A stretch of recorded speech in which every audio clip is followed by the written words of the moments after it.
Okay, I think we're going to go ahead and get started. So we're going to be talking about social media strategy. And I think we just want to dive right into it, maybe just starting talking about sort of what each of your all's approach to social media strategy and how you kind of devise a plan, a calendar, kind of how that works. You want to start, Julie? Oh, yes, go ahead. Yes, introduce yourself. So yeah, my name's Joe Sykes, digital media and content coordinator with. So it's just a fancy way of saying social media is my priority right now as we kind of like building out our team. So yeah, basically we have 3 people on our staff, and I kind of handle a lot of the social producing, so a lot of graphics, help with video, and then help live tweet games and stuff too. So started with Pittsburgh Penguins as an intern, and first job out of college. And then if everyone on Zoom wants to introduce themselves as well, we can start with Denise if you want, and then kind of just go around. Yeah, sure. Hi, everyone. Denise Thompson here, University of Delaware, where I'm the Associate Athletic Director for Communications and Creative Services. So I oversee all of our media relations as well as our video and multimedia department. I have been doing this for 16 years now. We have 21 Division I varsity sports. So while overseeing the layout of all, I do have a staff of 7, in addition to 2 video folks, where we combine together to be able to create all of the great social media minds of what we're doing and that you get to see all over everything. For me, and probably like some on this call, I guess I'm a little different. I always joke around that when I was in school, you still had to have a college email to have Facebook. You know, Twitter didn't exist, all these other things didn't exist. So I'm one of those people that didn't grow up with it in college, but obviously because of technology and what our jobs are evolving to now, we pretty much have to learn it.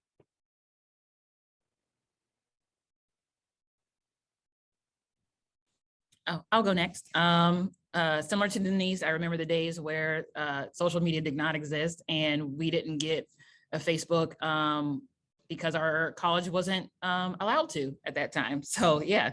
Anyway, Monique Bowman with the Big Ten Conference, Director of Visual and Social Media. Been here since November. And then prior to that, I was with Ohio State Athletics as the Associate Director of Digital and Social Media. I think that was my title, somewhere around there. And then social media has been a part of my career, like pretty much since the beginning, with the introduction of Twitter and growth of Facebook. And it's been part of my job duties, and now it's 100% of my job duties. So. All right, my name is Alyssa Jacobs. I'm currently a communications and partnership marketing manager for USA Artistic Swimming here in Colorado, which is the national governing body for artistic swimming, formerly known as synchronized swimming. I had a Facebook when I was like 12, so a little bit different experience from everyone else. But my biggest advice to you guys right off the bat was I never thought that I was going to be a one-stop shop for communication, social media, photography, video services, because I came from a collegiate athletic space. I was a student assistant at Ohio State for 2 years in the communications department. So regardless of if you guys think that you want to be just the one strategizing and posting, I would highly recommend getting as much experience as you can in undergrad, doing a little bit of everything. Even if it's really scary, pick up a camera. Even if Photoshop is super daunting, at least look up a few tutorials. It's only going to make you better. So.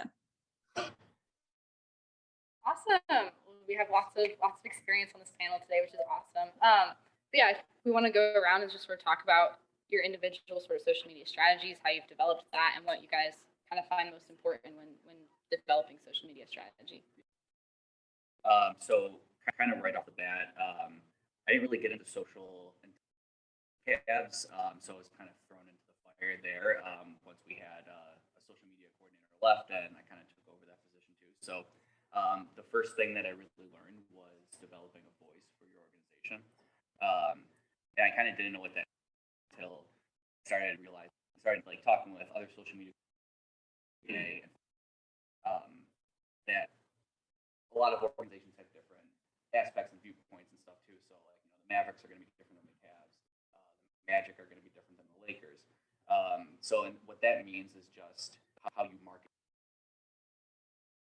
And it can be, some teams are more high up and can't be as fun as some other teams, and kind of which kind of sucks in a way and stuff too. But when you're with an organization like Jack's now and stuff too, Rogue, we like to do fun things, push boundaries, and that was like the big lesson I learned, I think, too, was just trying to develop that voice. And it's always, if I ever do interviews, so it takes time. It's definitely not something you get away with right off the bat, but yeah, I think that's probably my biggest thing from the strategy side.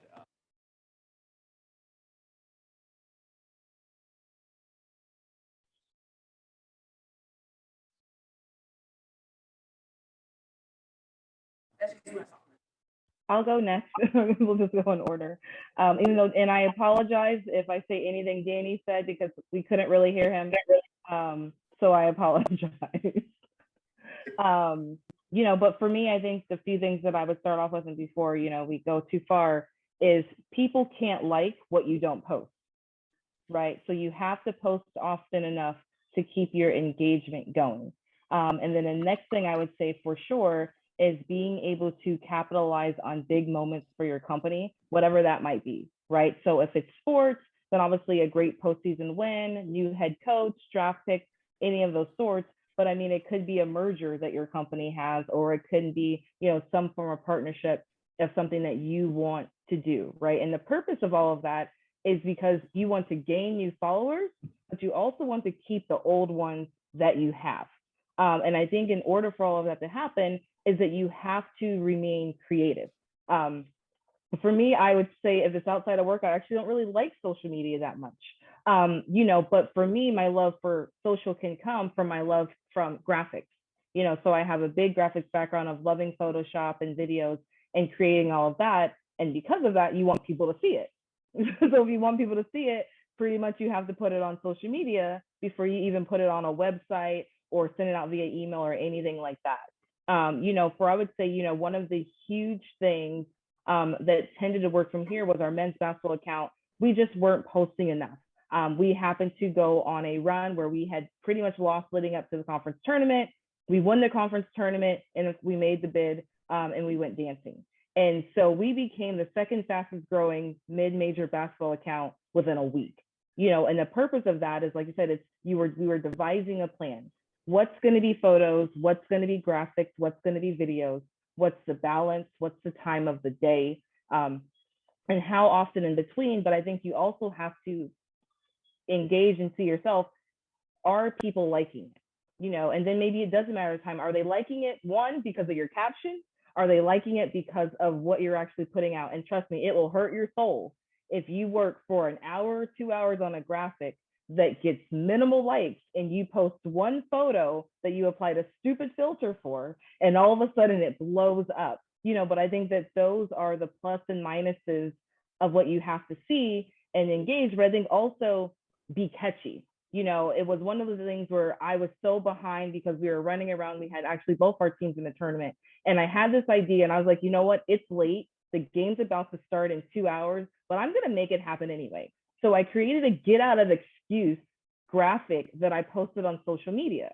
And I did it specifically for work because I didn't want, you know, professors to say, well, what about, you know, you did this for college kids? And I was like, no. And in it, I literally just wrote, you know, that they are suffering from blue hen fever in March Madness. I mean, and it was the most hilarious thing that people had seen. People were sharing it. People were liking it. And then, of course, the students were like, well, can you write one for me to get out of class? You know, and it's so amazing that something like that worked for the younger generation, you know, the high school kids, the college age kids, as well as the adults who are in professional business and going there. So I think just taking a chance as well during some of these moments, there's nothing to lose, right? People are going to see it regardless, but it might give you a new audience that you now can maybe go in that direction for new things as well.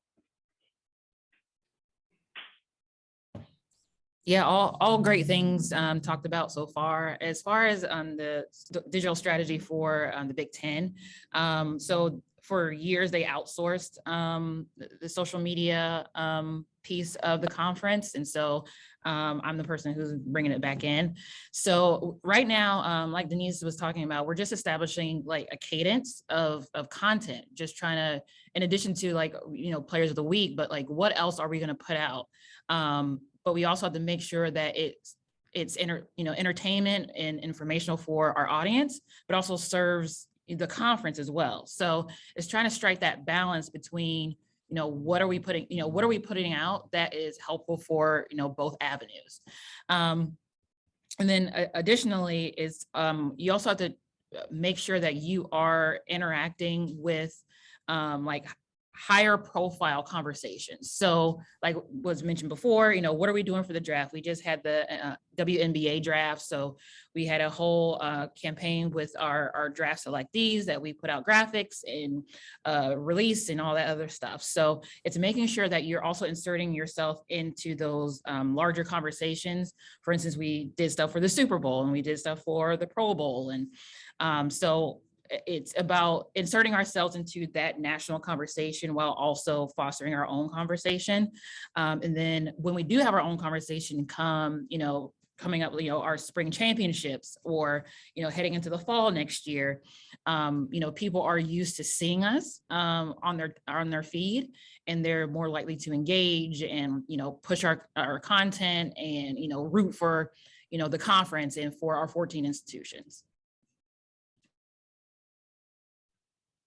Yeah, a little bit different experience because I don't get to work for such large organizations.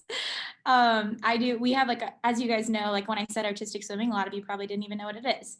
So I have a super unique job of kind of trying to make sure that our channels are not too specific or granular to people who have been in our sport for a long time. And that if someone randomly stumbled upon our page, they can see that connectivity to Team USA, and be able to, on at least a baseline level, understand what our sport is, because it is a little bit complex since it's a judge sport and it's not just who crosses the finish line first. So kind of like Denise was saying, I had a lot of really unique opportunities to capitalize on those. We might not have like a March Madness, but I did get to go to Tokyo for the Olympic Games. And it was interesting because that's like a completely different time zone. So you're strategizing how to get people to watch over here, because it's also not a sport that has this like natural audience. We have to make it as easy as possible for people to tune in and try to get engaged. So capitalizing on that there, and then the connectivity, like I was saying, to Team USA. We're not just some random NGB. We are part of the overall Team USA. And I will say, like when I took this job, I thought I didn't really ask a lot of questions. So I would definitely encourage you guys when you are applying for jobs after you graduate. I came from Ohio State, so I assumed that I was going to have support of a graphic designer, at least like a few basic departments. And I'm like, surely even if I don't, the USOPC is going to provide me graphic templates. Like I'll have all this branding. But I walked into an organization that didn't even have a primary font. Like if you scroll back, the Instagram was terrible. So it was kind of cool getting to start from square one, coming from an organization like Ohio State where everything was so built out for me. It was the best example to kind of learn from. And then I was able to take that into this organization and kind of try to build us from the ground up. So I would say build that experience now so you guys aren't afraid to take a job like this, because as weird as it is not having the support of all the people that I did at Ohio State, if I did have 5 people above me and 3 coordinators below me, I wouldn't have gotten to go to Tokyo, and I wouldn't have gotten to go to Columbia for the Pan American Games. So it's a super fun like sink or swim experience. And I'm still figuring it out as I go, our cadence, because like I said, like Monique kind of is building that out on her own. It's definitely trial and error. There's never going to be a perfect formula right away, but don't be afraid to take on the challenge of building that yourself as well. So maybe we have a question from the audience. Hi, yeah. So I was just for all of you. So a lot of you have mentioned like the voice of cadence, or like what you want the brand to be and how you guys should push that to your audience. I was just wondering how much started like.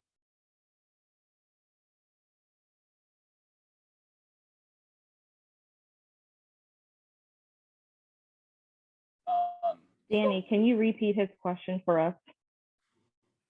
Yes, Yeah. the questions were just initially when you started, how much of the brand was sort of presented to you and how much sort of did you have to interpret? How did you kind of go about understanding or starting social? Yeah, so my thing is when we got to the organization, so Pittsburgh, they have a brand that they're like color scheme and stuff too. Cavs were the same way and stuff too. You know, they had a championship. They had all this 50 years of an organization stuff too. So when it got to the Blue Jackets, they kind of laid out our brand guidelines and they gave us a lot. So we had to stick to things like our font.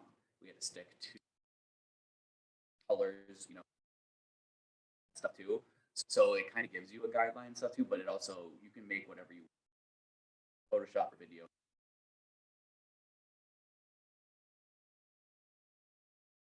It's good to have guidelines. So, you know, what one person does. So people, you know, that's the end goal and stuff too for us right now is we want the Blue Jackets to be a globally recognized organization. We're very small, and not just in NHL, but in sports, very small. So trying to, I think having guidelines like that will help us take it. It's going to take a while to get to that level, but I think having those guidelines has been very, very important for us. So yeah. I just want to say all. Yeah.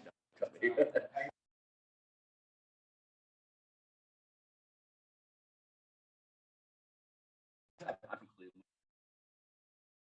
I'll just wear it as long as they pay.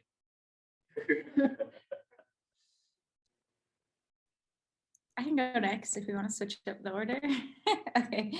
Yeah, I kind of already touched on this earlier. I had nothing, but I was really grateful that when I was at Ohio State, when I was working with my primary sports and working with the graphic design department, and they would provide me these templates that before I asked them to make an edit, I would try to go into the file and figure out how they did something, undo it, and try to redo it. And then if I couldn't figure it out, obviously I asked for help, but Photoshop is very much learn on your own kind of thing. There's no like perfect course to walk you through what you need. So I would encourage you guys, anytime you can like find templates online, to just do that, undo it and redo it.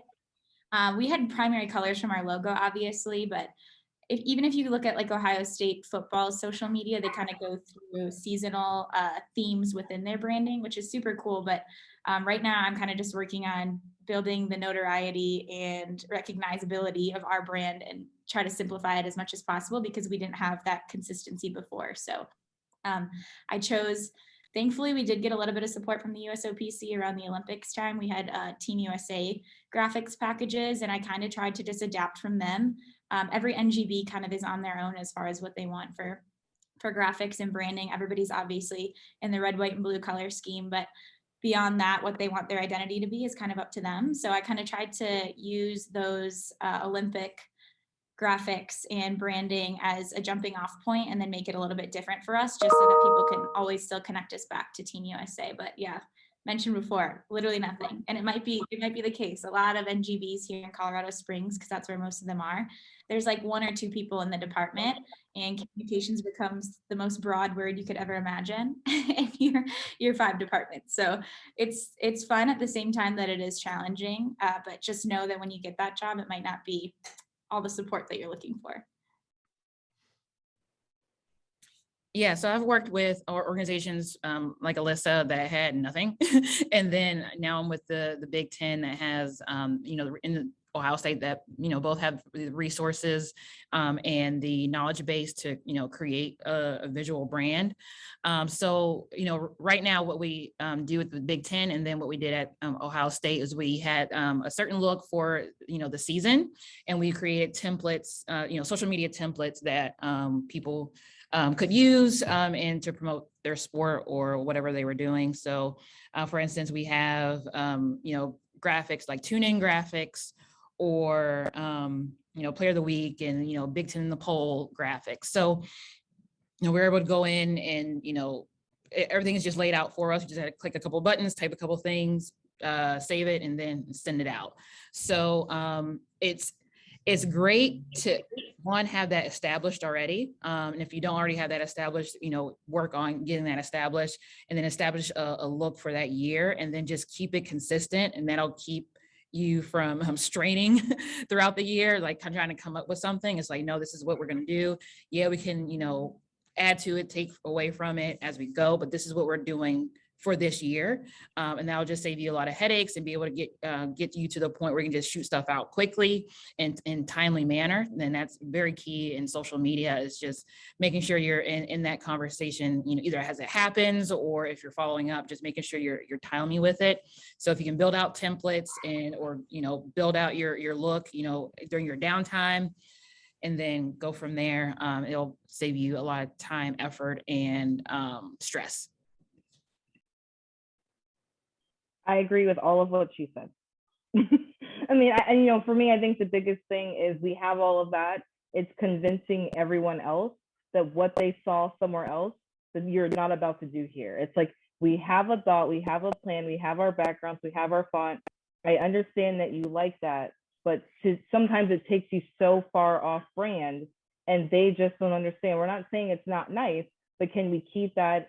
And then can we now look at it later when it's time to set whatever it is for our templates for the next school year and implement it there? So for me, I was like, it's also that battle of what as a social media manager and the communications, what you want, versus how do you communicate it in a professional way so that you just don't sound like they're saying no, right? That's a way down the line, y'all, way down the line for you to get comfortable for that. But I would say everything of what they said. If I can just build on, or second what Denise just said, it is definitely about education when it comes to social media, because people just think that graphics just come about and they don't know what happens, like from concept to template, or concept to graphic. They just don't know. Some don't care. That's a battle you'll have to deal with.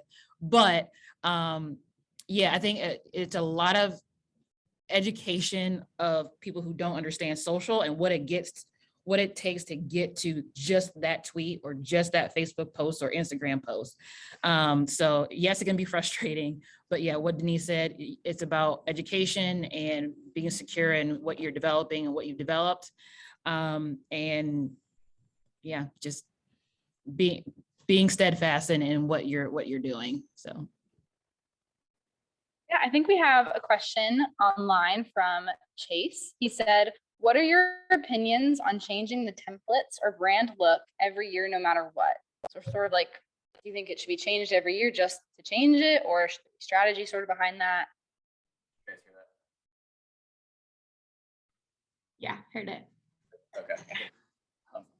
Yeah, I think a lot of that, like, so for our organization and stuff too, is we don't really get to have a say in how often we change things. So we call our brand out of our blue.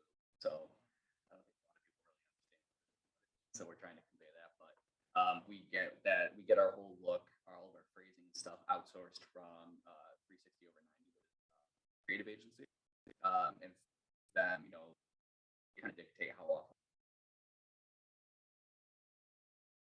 templates and our look and feels and stuff too. But we do try to do something new every year in terms of the look. And you're always going to have your same colors. You're always going to have your same font. But that's where you kind of give creative freedom to people that are working in graphic design or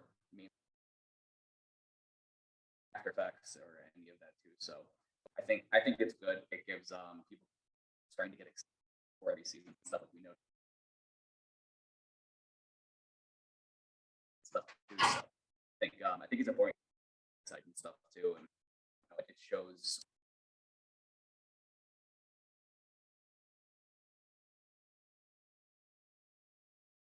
I'm always going to ask for whatever template. If anyone online has anything to sort of chime in about that. Unfortunately, the audio cut out on me, so I apologize if I end up saying the same thing. But so you're not changing. So the organization brand is going to be the organizational brand until the organization changes it. So, for instance, if it's the Big Ten, we're going to have that blue and that white. We're going to have different colorways depending on the background or whatever, but it's going to be that blue. So unless they change that blue, that's the blue we're using. Now changing templates, I mean, there's a new look, there's new like visuals and aesthetics that, come out on a very, very consistent or frequent basis, I should say. So you want to create, you want to create your templates and your look to keep things fresh on people's timelines. If you're using the same thing over and over, people are going to get bored with it. In social media audiences, they're very advanced, and they want to be, you need to capture their attention. And if you're using the same template over and over each year, you're not going to be able to do that. So you need to like freshen it up each year. Look at the landscape. Okay, what is this organization doing? What is this team doing? So on and so forth. And how can we implement it into what we're doing and create templates that's one, easy to use for everyone to use, depending on your level of Photoshop prowess, but creating those templates. So I'm in favor of refreshing those each year. It's only once a year, and they're going to be using it for that year. So yes, I think you definitely need to refresh each year, but you're not refreshing the overall brand. So you're just working within, the brand of your organization. Hopefully that makes sense. Yeah, I'd add, I think, like you said, it's not changing the brand, because at a university you have your set fonts and things like that you can't change. So for me, it's kind of like how a basketball team changes jerseys. They have 3 different ones, but they only switch out one every year. So for me, the templates change every year, but the backgrounds or texture, whatever you like to call it, that is where you can implement one new one in a rotation and slide one out. So it's still not going completely off brand, and it's still there. But I think a lot of what you can do is change how you use a font.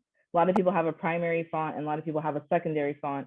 And I think you'll definitely find yourself, for example, using like the bold version, a lot one year. And maybe the next year you use the extra bold or you use the heavy. And then your secondary font, maybe you start using regular rather than light. So I think that, and then sizes. So I think there's different ways to stay on brand so the university doesn't, start getting upset with you. But also it's like, oh, wait, you want it. Because I think the opposite is when someone scrolls on a timeline and they can't identify, oh, that's not Ohio State, that's not Delaware, who the heck is that? So you want it to be recognizable enough for someone to click on it, but not so recognizable to be like, oh, that's just Player of the Week again. Oh, that's just, no, it is, because it's, it's so much like that. So I think that there has to be small changes, but I guess edits are what I would like to call it.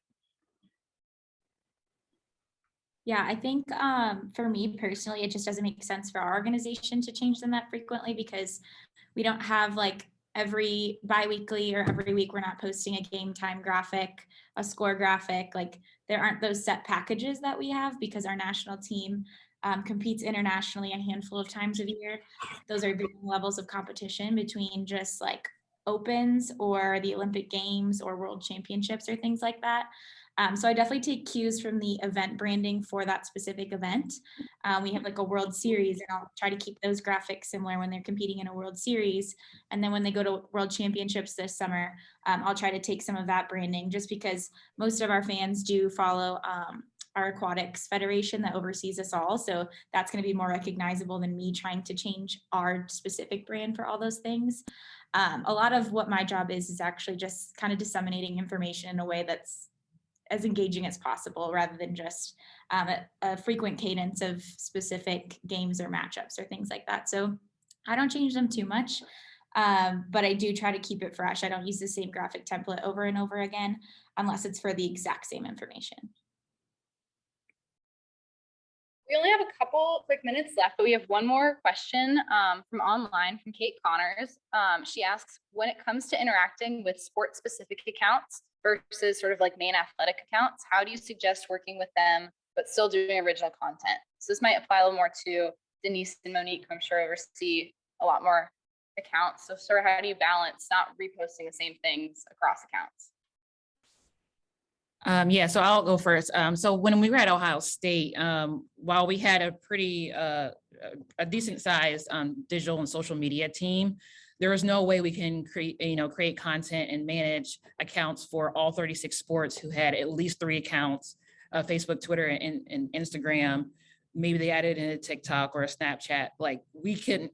That's close to 150 accounts, and no person in their right mind can properly, create content. So we relied heavily on the teams because one, they're using it for recruiting. Two, they have a certain personality that you can't replicate because you're not embedded with the team. So unless you're embedded with the team and their personality and what will work for not only promoting themselves but also work for their specific sport audience, you'll have to rely on the team. So it's working very closely with whoever that point person is. Maybe it's a player, maybe it's their director of ops, maybe it's an assistant coach, just to help them, create, the content, working with them, advising them. That's what we did at Ohio State. Here at the conference level, we do have quite a few Twitter accounts for different sports. We're actually kind of looking to maybe minimum consolidate our accounts because it's just too much it's just me and my assistant director. It's just too much for us to create solid, good content for all of these audiences. So our thought is to condense it into a few select accounts for us to create content for specific sports to a larger audience. So it's about balance, but when you're at the university or campus level, each team is going to want their own personality on their social platforms. So it's about working with them to establish that personality, because otherwise you're going to strain yourself and you're going to burn out, and we don't need that at this point. Agreed. I think you definitely rely a lot on the coaching staffs or operations folks with that. Now the great thing is being able to link your Instagrams and your Facebook. So I schedule so much in advance. It's unbelievable to the point that I forget because I'm like, thank God it's there and you're able to do it next. But also just knowing what the audience is. So a lot of our sport accounts, they just love photos, right? Because that's the student athletes or it's the parents or it's actually the high schools that the student athletes competed at. So you can get away a lot with just photos, and we've tried to maneuver that more specifically to our team's Instagram accounts. We've tried to get away from graphics, even though I get that it's a player of the week. A photo will do it much better, unless it's a milestone, right? If someone's #1 now in the career record book, or they set a conference record, then obviously I think that that's great. Another cheat is doing takeovers. Having the student athletes do takeovers on their own. They're fine. There might be hesitation. These kids know what they're doing. They're fine. They know what to post. You give them the ins and outs, and it's perfectly fine. Now, I think as well, it's also hard when you have smaller accounts. So if you have a team like a women's golf, whose roster size is already at like 7 or 8, true indeed, it is hard to get the certain amount of numbers and likes that you would like for those smaller sports. But also, if no one's following Delaware women's golf, how in the world do you even, get them more attention and things like that? So we even just started doing every Monday a home event schedule on our main account and tagging everyone that was home that week. So even if you didn't know that team had an individual Twitter account, you can see, and maybe then it's an invested interest of, I can go to tennis and I can go to lacrosse and then I can go to baseball. And for us, it's very fortunate that most of our sports play in like a little circle squarish kind of deal. So you can walk and see those little things. But I would say it's also being mindful that when you have a main account, that it's not overshadowed with what your school considers your top tier sports, right? Because you don't want your main account to become your football account or your basketball account, or your lacrosse account. There is a fine balance. If someone knows how to, let me know. But it is a give and take on what that is. But I think you can use your main account to amplify something really big on a smaller team's account. Yeah, well, thank you so much. This has been absolutely great. If we could all give Joey, Denise, Monique, and Alyssa a round of applause.